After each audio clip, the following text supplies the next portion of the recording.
Mind hitting the Hi everybody and welcome to our October Public Health Preparedness webinar. I'm really excited to be able to deliver a really great topic tonight. I know that a number of you have expressed interest in antibiotic resistant bacteria. So we've got somebody who's going to be able to give us a really great perspective on what we're doing as a nation to help combat that. So one quick announcement before we jump in is that we are going to be having a Penn State IAEM meeting on the 17th. We will be sending out some information, but if you are interested in emergency management, please join us. If you are not already on our mailing list, please shoot me an email and we can add you. We also, if you go to sites.psu.edu/IAEM, there's a way right there on the website to add yourself to the mailing list. Our October meeting is going to be more of just a kind of an intro one, kind of get to know where people are in the process, in the certification process, if you're going for a certification, what you're hoping to get out of the club and everything like that. So if you can make it, we would love to see you. Like I said, there will be some more information coming out about that, but at least get it on your calendar for the 17th of October. And we typically do those on the third Tuesday of the month. So you can kind of plan ahead for those. Okay, so our speaker tonight is Sarah McClelland from HHS. So Sarah, thank you so much for speaking with us tonight. And we would love to hear what you have to say. Great. Thanks so much for inviting me. I am here on behalf of the Presidential Advisory Council on Combating Antibiotic-Resistant Bacteria, or PACCARB, as you can see. I'm filling in for Dr. Jomana Musmar, whose name is on the slide, and she is the designated federal officer for the Advisory Council. So I just want to start by level setting a little, and kind of talking about the size of the problem, right? So growing resistance rates, as you all probably know, really pose an existential threat to global public health. Currently, global estimates of mortality attributable to resistant infections are now higher than both HIV and malaria. And mortality is only forecasted to increase, with over 10 million accumulated deaths attributed to resistant infections by 2050. So the need to continue to address and even strengthen the fight to combating antimicrobial resistance is really high. And as you can imagine, kind of the frontline people on this fight are infection preventionists and epidemiologists, who are really critical. Another kind of just level setting thing is kind of the One Health approach, which we all use. So many of you have jobs that focus on human health and the human cost of infections in AMR. And I wanted to take a moment and just highlight that while it's really critical we minimize suffering to patients, antimicrobial resistance can't be solved by only focusing on interventions in human health. AMR is a complex problem that touches on all of the One Health domains. And the US government and PACCARB, for that reason, take a One Health approach to combating AMR. One Health is a framework that recognizes the health of people, animals, plants, and the environment, and that they're all connected. And really, it's necessary to address AMR across each of these domains to ensure kind of sustainable, effective progress in the fight against resistance. With that said, I'll give you kind of an overview, and on the slide, you can see the timeline of kind of the federal efforts, by and large, to address antibiotic resistance and antimicrobial resistance. And as you can see, they really go back quite a long time. And the coordinated effort really began in 2013 after the release of the CDC's first antibiotic resistance threat report. They have since released others, so it does get frequently updated and it's available on their website. But really on the heels of that report, in 2014, President Obama signed an executive order that brought all federal AMR efforts together. And in doing that, it kind of established this three-armed strategy. So first and foremost is the PACCARB, which is an acronym I'll be using that stands for combating antimicrobial resistant bacteria. And so the first was the PACCARB National Action Plan. The PACCARB was established in this executive order, and then the Interagency PACCARB Task Force, which is a federal task force. Initially, as you can see from all of the naming and the acronyms, the focus was really just on bacterial infections and resistant bacterial infections. As we've evolved throughout the years, we have broadened our scope to include fungal infections as well, and that's where you really get the antimicrobial resistance, so that AMR. And then next, I'm going to talk about kind of that first arm of the federal fight, which is the Federal PACCARB Task Force. This is an interagency team that works across the One Health spectrum, and it includes all federal agencies that have a stake in combating antimicrobial resistance. Really important to note, this task force is only federal agencies.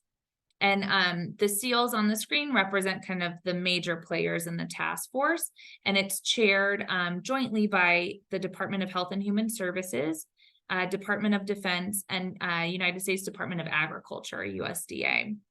The primary role of the task force is to develop and implement the National Action Plan, which is the second arm of the U.S. response.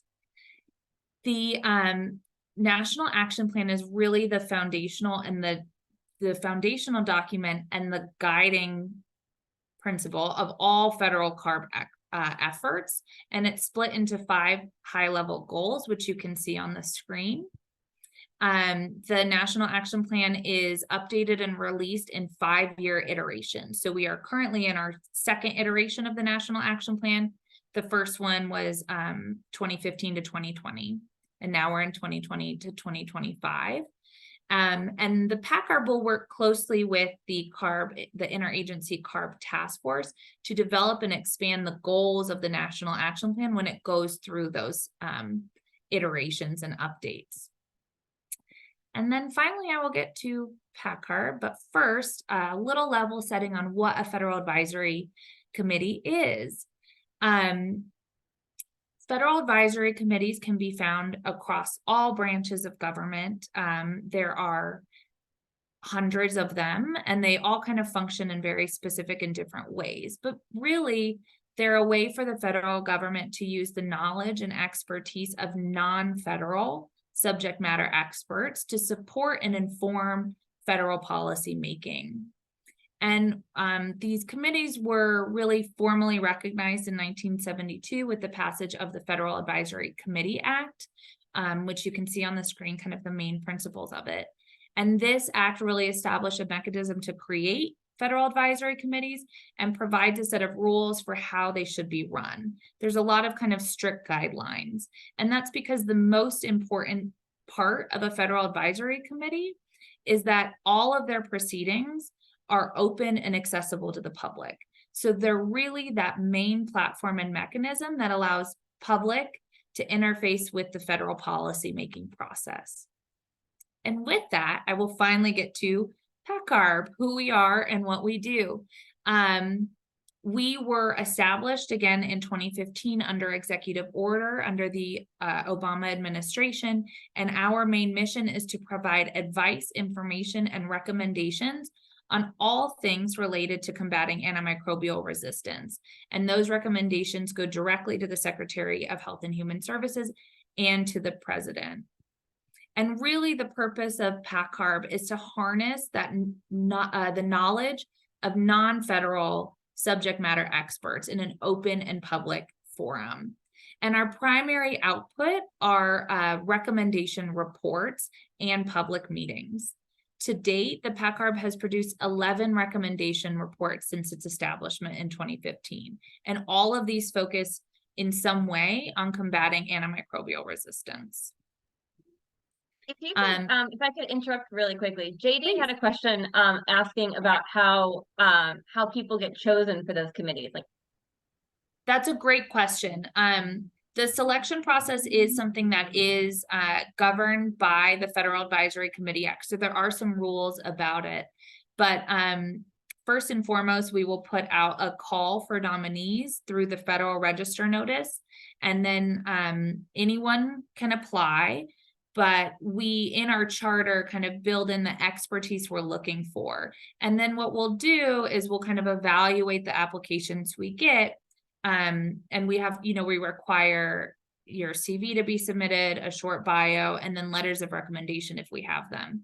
And really our goal, and as I'll kind of get into actually right now, kind of what our membership and makeup is really, we work across the One Health spectrum. So we really look to bring in experts that will balance kind of different perspectives that we see out there, whether that's clinicians, academicians, veterinarians.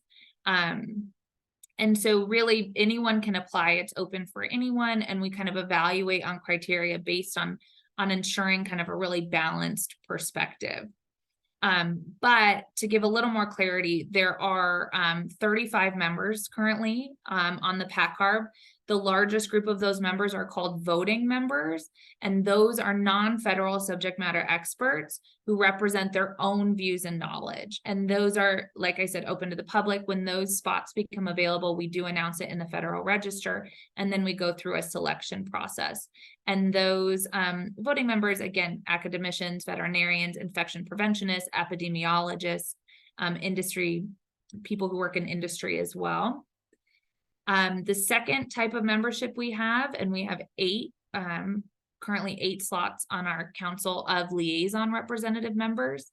And those members are actually nominated to serve on behalf of a larger organization or association. So another way to participate is if you're a member of an association or an organization that has or works kind of in that combating antimicrobial space, you can actually, the organization can receive one of those representative spots and then nominate you on behalf of them to represent their viewpoint. So it's a very specific kind of type of membership.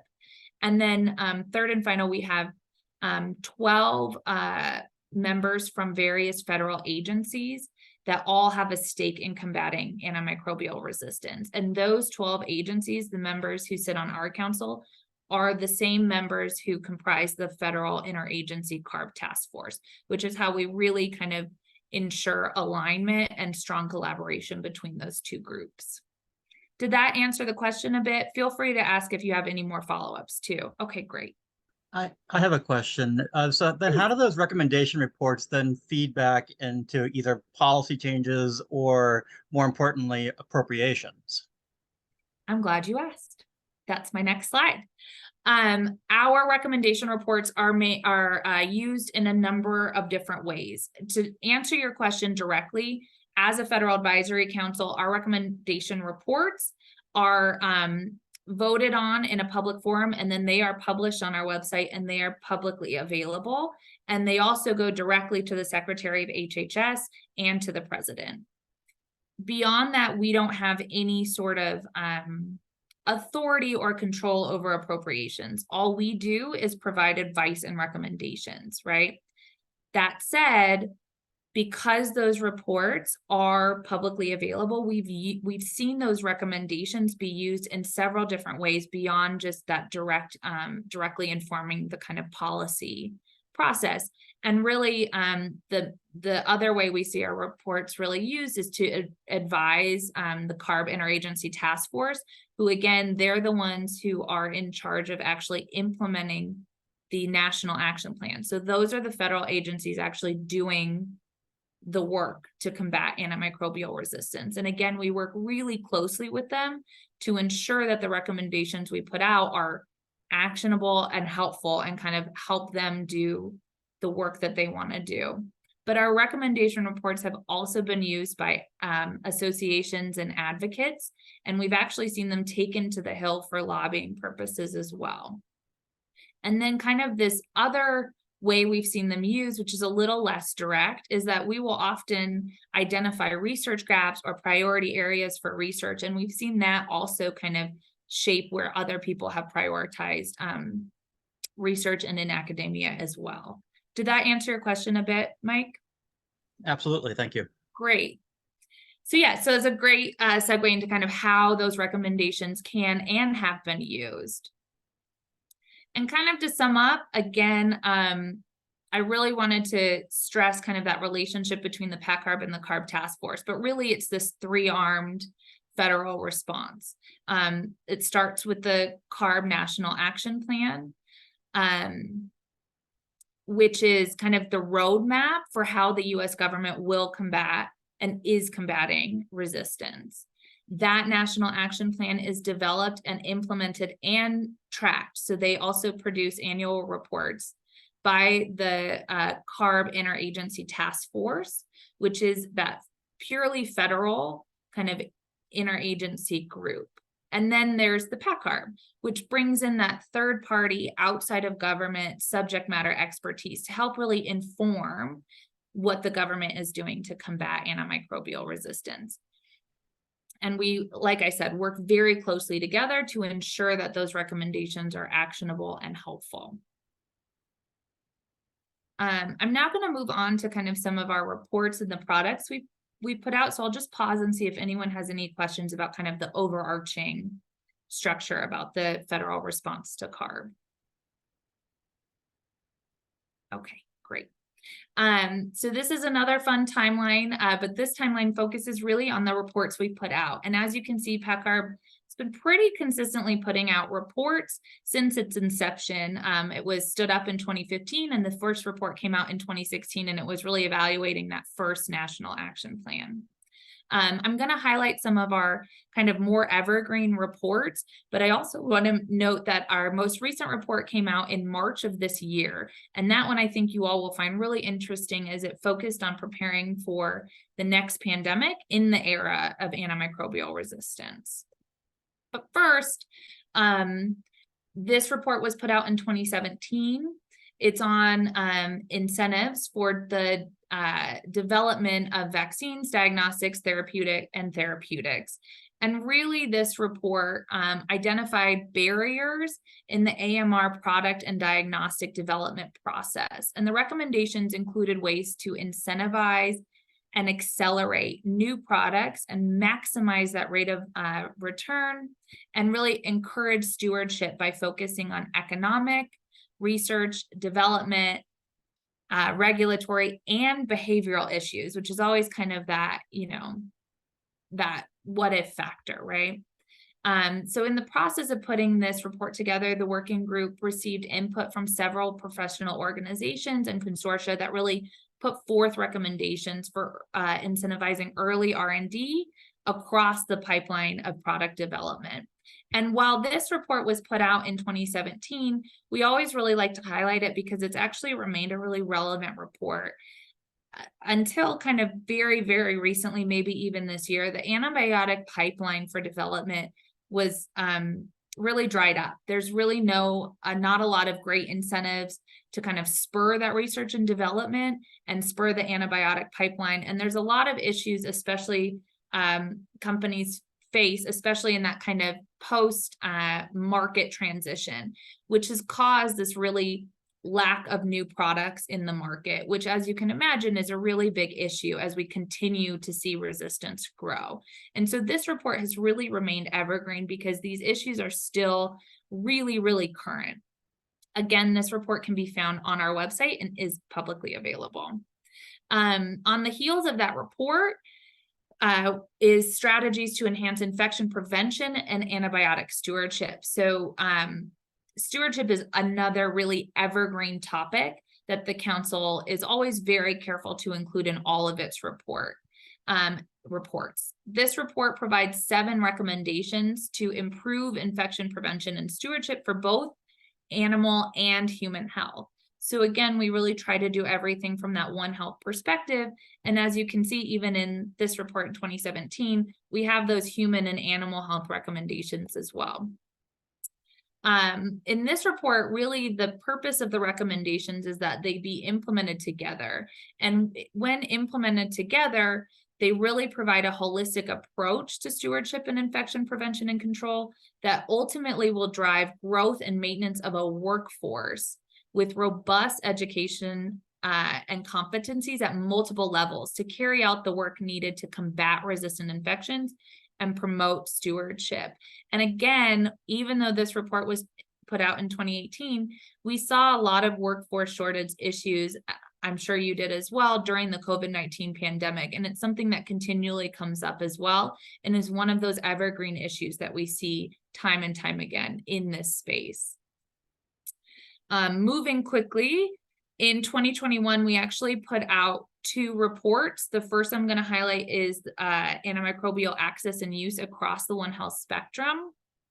The PACCARB provided recommendations on persistent research gaps in antimicrobial access and use, as well as potential stewardship challenges that would arise in a virtual care landscape. As you can see from the date, this report came out during the pandemic. So we're really responding to that real-time shift to the virtual setting and looking at what stewardship looks like when you're taken out of a direct care setting.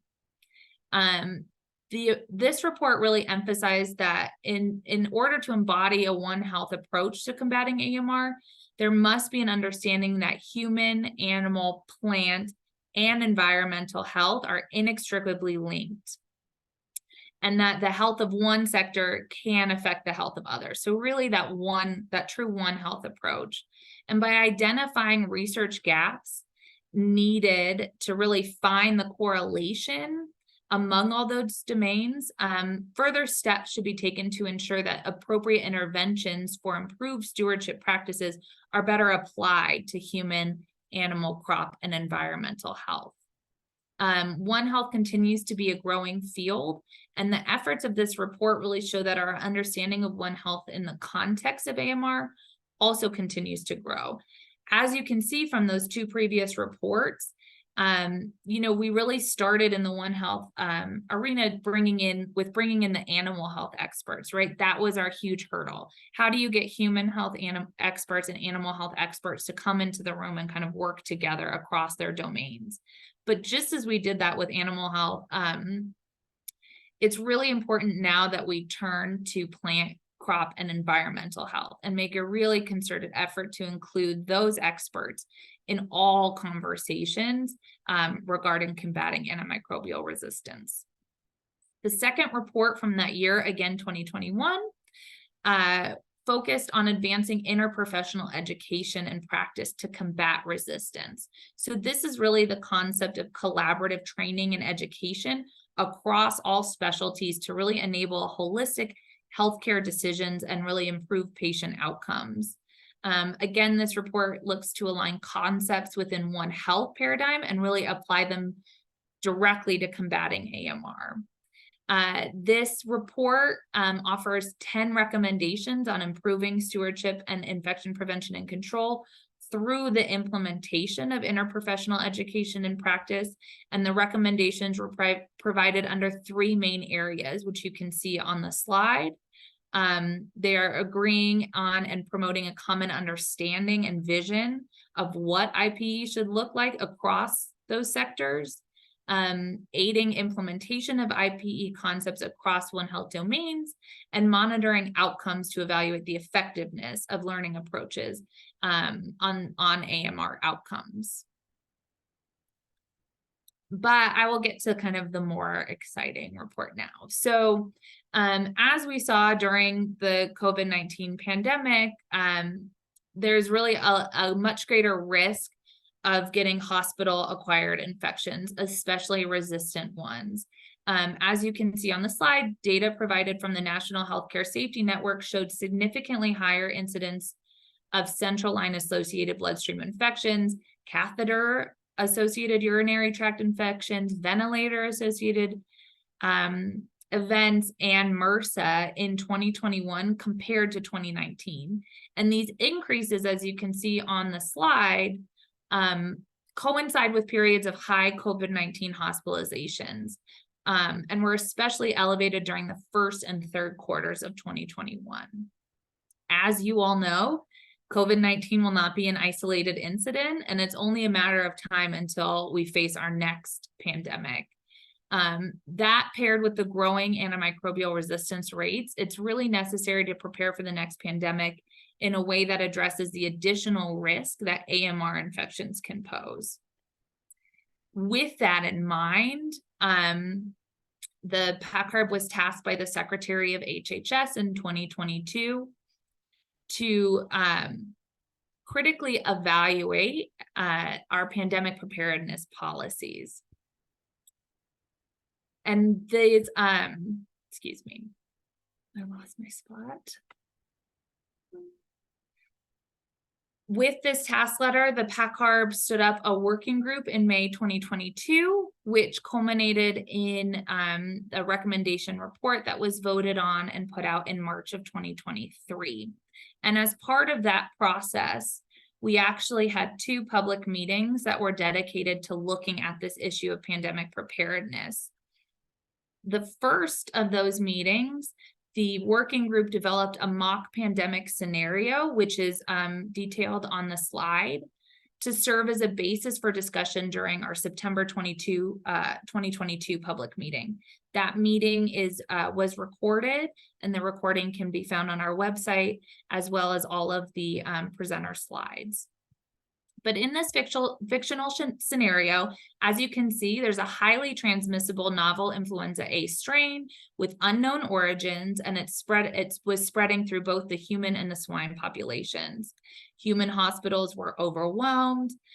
Swine health was also affected by the virus, and also by a depleted animal care workforce. Within this scenario, mortality was associated with a high rate of resistant secondary infections. And with this scenario, we asked participants to speak about what they would do if faced with this mock scenario, as a way to really highlight potential gaps in our current pandemic preparedness policies. There were several major themes that came out of this September meeting, as you can imagine. The first of which was the need to invest in steady state operations. As we saw during the pandemic, many necessary everyday functions such as diagnostics and testing were halted to divert the necessary resources to meet the demand of the emergency at hand. And because of that, many resistant infections went undiagnosed or untreated due to a lack of kind of robust enough steady state system to handle a pandemic surge.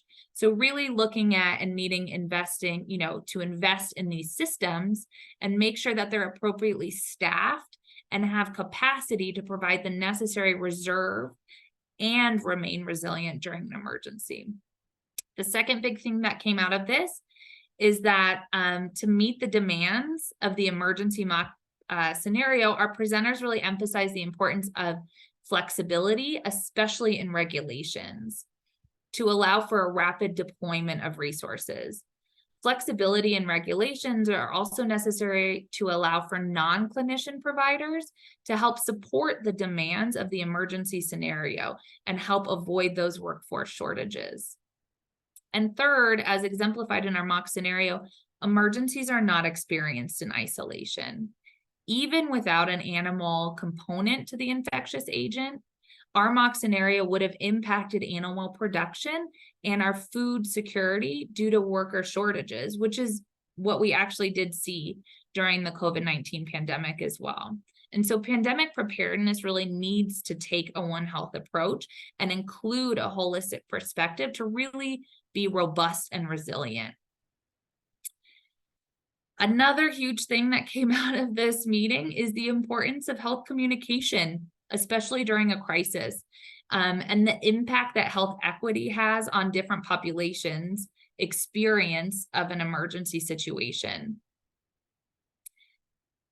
To really dive into those 2 concepts further, we actually held an additional public meeting, kind of a part 2 to our September public meeting. And that meeting focused on those 2 issues, communication and health equity and health disparities. Part 2 meeting occurred in January 2023. Again, it was recorded, live streamed. The recording is on our website, as are all of the presentations from our presenters. And that meeting was virtual, but we really focused on how marginalized and vulnerable communities need to be included in the development of pandemic preparedness policies, as they experience pandemics differently from other populations. We also, again, discussed the major theme of communication. So big kind of things that came out of that meeting were, again, marginalized and vulnerable populations need to be included in pandemic preparedness prior to a public health emergency. Communication strategies need to be flexible and developed as part of a preparedness plan. Have a communication strategy before you have an emergency. And I cannot stress this enough: transparency, transparency, transparency. All of that information culminated in our report that was voted on and put out in March of 2023, Preparing for the Next Pandemic in the Era of Antimicrobial Resistance. And as you can see from the infographic on the screen, which is really a good visual of how the report is structured, the report is broken into 4 main categories of recommendations: infection prevention and control and stewardship, workforce expansion, data sharing and security, and product innovation. Within each category of recommendation, they are further subdivided into recommendations that should be enacted and invested in during steady state or non-emergency times, and recommendations meant to be mobilized in the event of a public health emergency. And we really can't emphasize enough the importance of investing in policies now, before the next pandemic, that really will ensure our health system is more resilient when the next emergency strikes. In addition, you can see that equity, trust, and communication sit at the heart of these recommendations. So even when not explicitly stated within the report, all future pandemic preparedness must include input from marginalized and vulnerable populations. Also, addressing health disparities starts with inclusion. That's another huge theme of this paper, and every recommendation put forward reiterates this need and should be implemented with the inclusion of these populations. The first 2 recommendations are kind of the overarching themes of promoting health equity through the inclusion of marginalized and vulnerable populations on this slide here. So you'll see that on the left. And then the next 2 recommendations outline the necessity to include specific antimicrobial stewardship guidelines that are adaptive to an emergency situation. As we saw during COVID, infection prevention and control and stewardship must be maintained, yet are often hindered in an overwhelmed health system. So it's really critical that specific guidance be created so that frontline workers are prepared even in a resource-constrained situation. The next recommendations in the report focus on workforce expansion recommendations and data sharing and security. As seen during the COVID-19 pandemic, the frontline workforce is crucial to our efforts to combat resistance and during a public health emergency. And as it stands, our workforce is not adequately staffed nor adequately supported to face another pandemic. The infection prevention workforce is essential, and innovative and flexible incentives need to be implemented to ensure that we're recruiting and training talented practitioners in the field that are at the forefront of a crisis event. And I think even today, this is relevant as we're currently seeing, I believe, a strike from Kaiser healthcare workers for kind of these same similar themes. And then to move to data sharing, kind of bolstering our surveillance systems and data systems is obviously crucial to not only detecting the next emerging public health threat, but tracking its spread so that we can really better target our resources during an emergency. And within this recommendation, or these group of recommendations, One Health data is a key part of this, as we know that diseases don't spread in a silo. Many of these data systems have been developed to track resistance and were quickly utilized to track the spread of COVID, but at the expense of their steady state work. So it's not enough that we need systems that can handle the capacity of a surge. It's not enough that we can just have these systems. We need systems that can handle the capacity of a surge while maintaining their daily work, as they are both critical facets of a resilient health system. And finally, our final group of recommendations focused on product development. A huge milestone in our fight against COVID-19 was the rapid development of the vaccine. And as I said, all the way back in 2017, we're already in a deficit in terms of development pipeline for antimicrobials. So it's necessary that we really invest in the development of these products and other innovative products before we're faced with our next public health emergency. They're already really difficult to incentivize, and we need to have new and innovative diagnostics and drugs in our arsenal prior to when they're needed. With that, I will quickly just talk about kind of what PACCARB is working on today, and that is kind of turning our lens to the global sphere. So a couple months ago, we were tasked again by the Secretary of Health and Human Services to provide recommendations on how the government can better lead AMR efforts globally. And this recommendation is really kind of coming as we prepare for the UN General Assembly meeting in September of 2024 that will be looking at AMR as a primary topic. And so within this task, we've been asked to really evaluate global AMR from that One Health perspective again. And we hope to have our next report out in time for that meeting in 2024. Finally, get engaged. Our strength as an advisory council is that we can be that setting to have subject matter experts outside of government come in and interface with the people making the policy and actually doing the work from the federal side.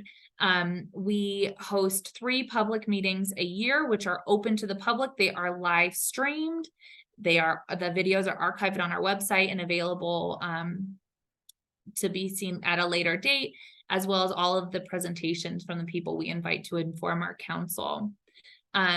Please contact us if you'd like. Our email is carb@hhs.gov. You can see down there, and our website is hhs.gov/PACCARB. All of our reports are also on the website. And with that, I will stop sharing my screen and open it up for any additional questions.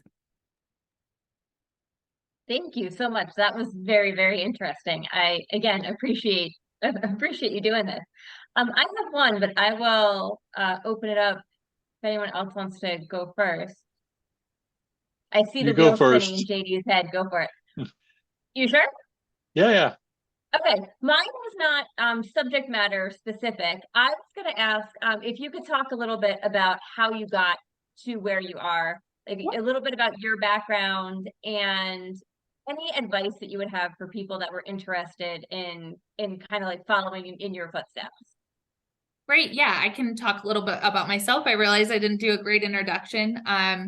I have a master's in public health with a focus on health policy, which I think I graduated in 2016. But with that, I really moved down to DC, and I became involved with PACCARB through an OASH fellowship.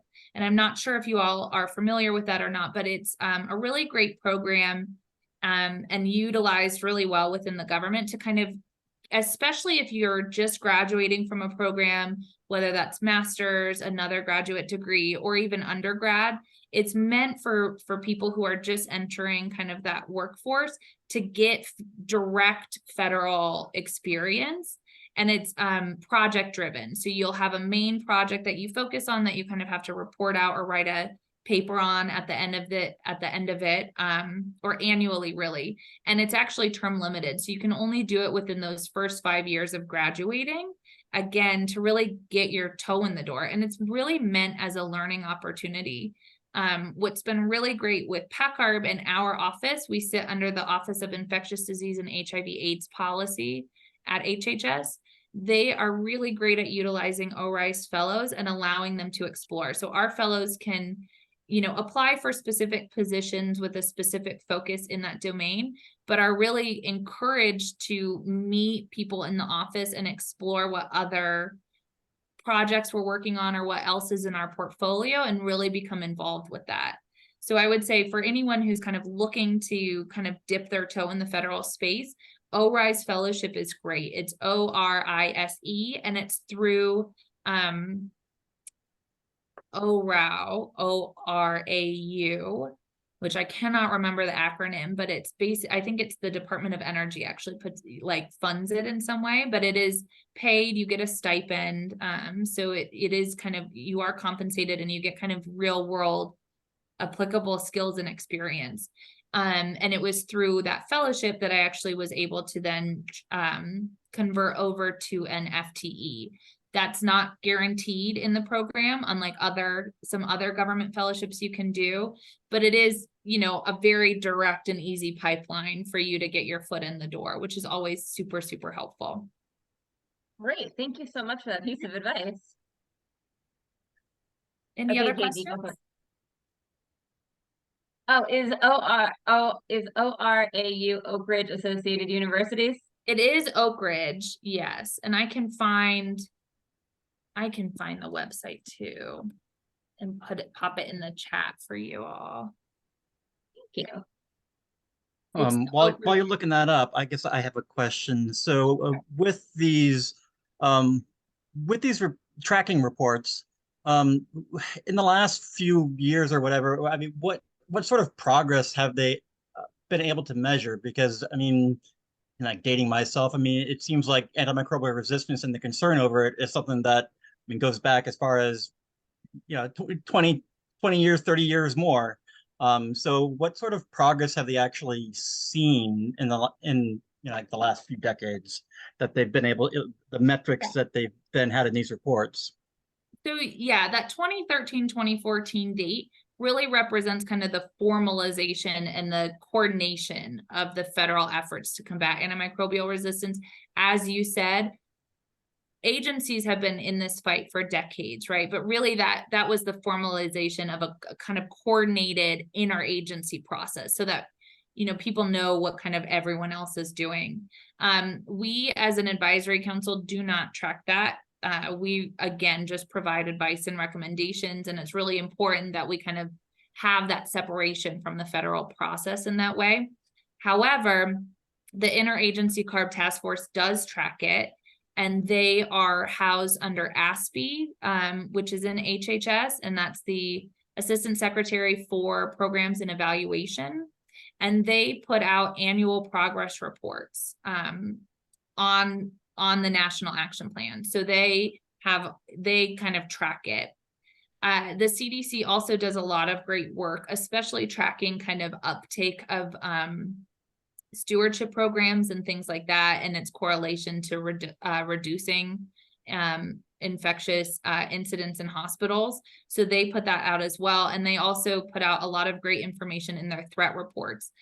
Within the context of the COVID-19 pandemic, they actually put out a special report. The CDC put one out looking at AMR, the impact or what happened to kind of our fight and our progress in the fight against AMR during the COVID-19 pandemic. So we ourselves don't do that and don't track it. And it's really not our role as that kind of advice giving body, but the CARB Task Force definitely does. And there are progress reports put out on the National Action Plan annually.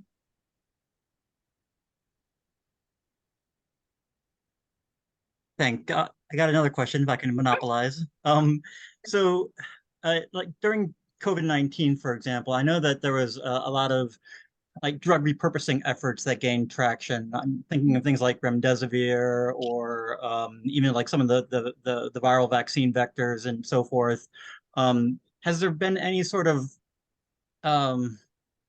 look in that direction with CARB? And then also the other thing other trend that I saw during COVID-19 with some of the advanced developers was looking at treating the symptoms such as like inflammation that are kind of like universal to all the cases, as opposed to like actually targeting the pathogen where you might have variant differences or such that would make one drug ineffective compared to another. So is there anything looking at going after symptoms rather than the bug? So does PACCARB still have kind of a priority pathogen list, or are they looking at something? Because like your example there where you were talking about ventilator associated pneumonia versus community associated pneumonia, like there kind of have that same phenotype, but might be a different bug that was actually causing those pneumonias? There's a lot of efforts going on, as you can imagine, especially in terms of development and use and repurposing drugs. That product pipeline for new antibiotics has been dry for a very long time. I believe, and I don't track this directly, but I believe that we've actually had a little bit more movement in that space more recently, maybe over the last year, where some new products are kind of starting to get into the pipeline, which is great news. But definitely because it's been such a difficult thing to bring to market, really what happens kind of in a broad sense, and not getting into the nitty gritty, I'm sure as you know, is that it's very expensive to develop a drug. But with new antibiotic products, you don't have that market incentive at the end of it to kind of offset the cost of development and ensure that these companies remain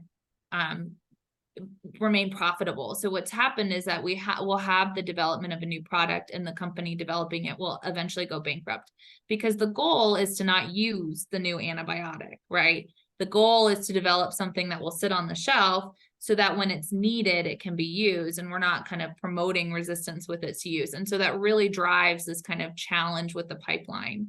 So there have always been, eyes towards, and I know that NIH funds a lot of research into kind of other therapeutics, whether it's vaccines that can be used, right? Pneumonia is a great example of that.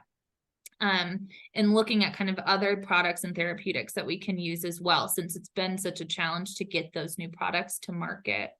Another big focus that I know the CDC is pushing a lot is decolonizing agents and the development of those as well, which I think kind of gets to your kind of treating maybe some of the symptoms in a way, right?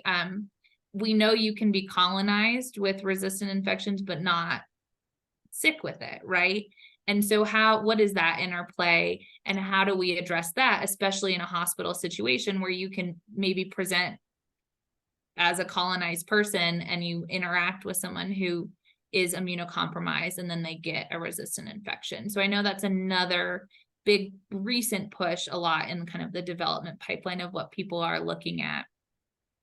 But that's all anecdotal stuff from talking to stakeholders in the field. That's not necessarily the council's,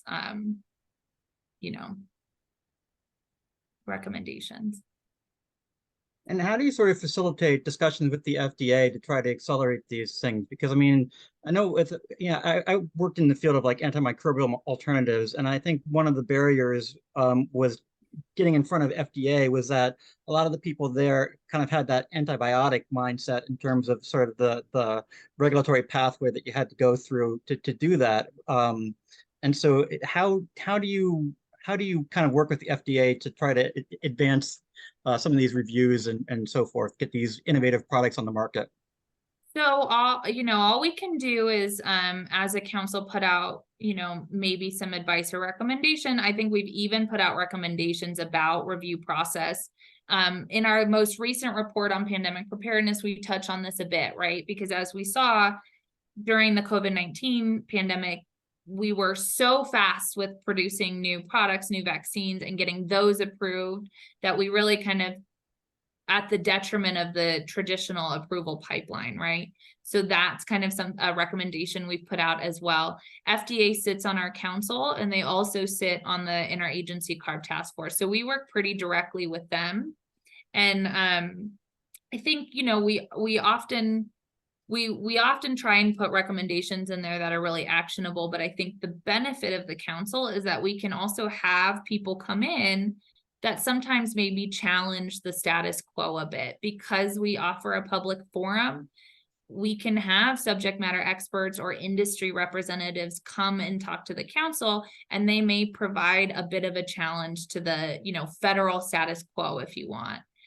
Whether they want to, whether they are receptive to that or not is really up to them, but it gets those people in the room and it gets the conversation going. And I think that's really a strength of a federal advisory council, and something that we really try to promote is that you need to have these differing viewpoints, and you need to have these tough discussions, and we're really that avenue to allow that to happen.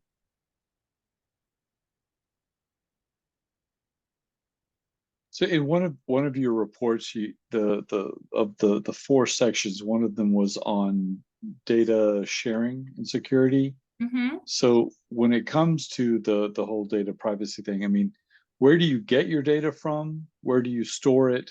Is that publicly available? Are there, you mentioned, what was it, the National Healthcare Safety Network? Is that the only source? Where do you get your data from, and where do you, is it, can one of us get it? The NHS, and I believe you can get data from. So we don't necessarily pull direct data. We mostly open source the data that we use to inform our reports, in addition to bringing in experts. So we brought people from the NHSN to come talk about it.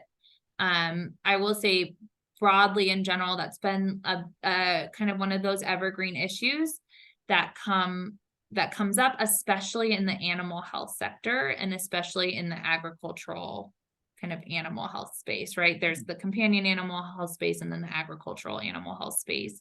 And data privacy and security is a huge, huge issue for producers, and it's something that comes up a lot. There are several different databases. There's the NHSN, there's animal health ones as well, NARMS, NARMS, NAHLN, NAHLN. So there are several different databases. The majority of them, CDC has a hand in monitoring. And really the neat thing about, well, I guess neat is the interesting thing is that it's really those systems that were kind of co-opted during the COVID-19 pandemic because they are already set up to track. So I believe all the hospitals have to report to the NHSN when they have a resistant event. And so that structure is already set up. So those systems were repurposed for the COVID-19 pandemic. The issue is that it was kind of at the detriment of continuing to monitor the resistance side. How so? It was an overwhelming of resources, right? So, they kind of focused all efforts on COVID-19 because that's the emergency at hand, and it's really an all hands on deck. But the capacity of these systems wasn't there because they're set up to monitor something that's kind of this continual, gradual process. And so that's why one of our big recommendations is really to invest in those systems so that they can be used for both. Do you know if the NHSN data is available publicly, or do you have to be an agency to get it? Or I don't know what level is available publicly. I do believe they put out reports on their data, so there is some availability there. There's also, I know, and NIH has a lot of, it's like gen banks and stuff like that are publicly available.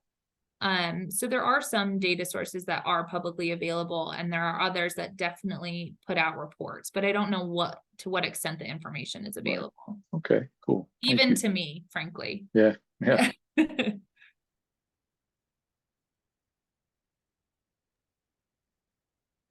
And I was gonna say any more, but I see you unmuting, Gene. So go ahead. Yeah, just very quickly. Thanks, Sarah. Very interesting. So sorry I was late in getting on. I was traveling to West Virginia here and got checked in, so I'm here now. But I just wanted to follow up a little bit on Jen's question. That is, so are there short-term internships available, in the order of 2 or 3 months sort of thing with you or in your group? Do you have to go through ORISE? And then the second question is sort of about curriculum. You talked about workforce and training. I'm just wondering if there is some sort of, do you have sample curriculum or extensive curriculum that we might be able to incorporate into a medical school or a graduate school program? Those are 2 great questions. At the moment, we do not offer anything outside of kind of a federal internship program, if that makes sense. Because we sit under HHS, we're a federal agency, is kind of the administrative structure of PACCARB. We can't really offer anything outside of that federal structure. The beauty of the ORISE fellowship or another federal fellowship is that you don't have to necessarily go through the USA Jobs kind of long process. So you can get in fairly quickly through the ORISE fellowship. It offers a lot more flexibility, which is why we really capitalize on them and why we've utilized them in our office a lot. Really gets people in quickly, and it gets those people who really want to learn about what it's like to work in the government. And then part 2 to your question was curriculum. I'm glad you brought that up. No, all we do is take the information given to us as a council. Those subject matter experts develop the recommendations and we put them out. And so really those are open-ended recommendations, right? And the benefit to that is that it allows our recommendations to be used in many different ways because they are all publicly available. Those recommendations go directly to the Secretary of Health and Human Services and the President. Those recommendations go or can be used to help inform policymaking from the PACCARB task force, but they can also be used for advocacy and lobbying purposes outside of us. And they can also be utilized to kind of push research priorities. So we can't dictate anything. We don't develop. We don't tell people how or how things should be done or implemented. We just provide advice and recommendation, which is by consolidating kind of the subject matter expertise in the room. Okay, thank you. Sure. Any other questions? Are your September meetings public? Yep. And you can watch those too? Yes, you can. So all of our meetings, if you don't catch them on the live stream, which you can do, are recorded and archived on our website under the past meetings page. You will also find the agenda. So we bring in subject matter experts to inform our council. Usually they're grouped into panels, and we give them 10 minutes of a 10-minute presentation. We usually have them back to back, which is followed by a much longer discussion session, because we find that's where you really get the good dialogue and information. All of that is recorded, so that's all in the video, but all of their PowerPoint presentations are also on the website, organized by how they presented in agenda order. And then we also have a transcript of the meeting that is available as well. Go watch them. I'm going to. Yeah. We work really hard and to make the meetings really interesting. So I always try and encourage people to check them out. Did they get heated sometimes? Sometimes, it's all very civil, but you know, we definitely don't shy away from the difficult conversations. That's what a federal advisory committee is for, right? Bringing in those diverse perspectives. Can you email me the website again so I can post that with the recording? I know we've got some students that will be really interested in that, so I'll put it all together. That way they can. I'll put it there, and then also you can just Google PACCARB and it'll be the first thing that comes up. But I can also email it to you as well. Okay, perfect. It's 9 o'clock, so I really appreciate you doing this. Oh, sure. And I don't want to take up too much of your time. So are there any more questions? I see the wheels spinning. I think JD's really excited about September. JD's also like, wait a second, I didn't graduate more than 5 years ago. He's gonna start filling a great out the motivation to go back and get another degree, right? I know it. Bye, Jean. I saw that Jean has to go.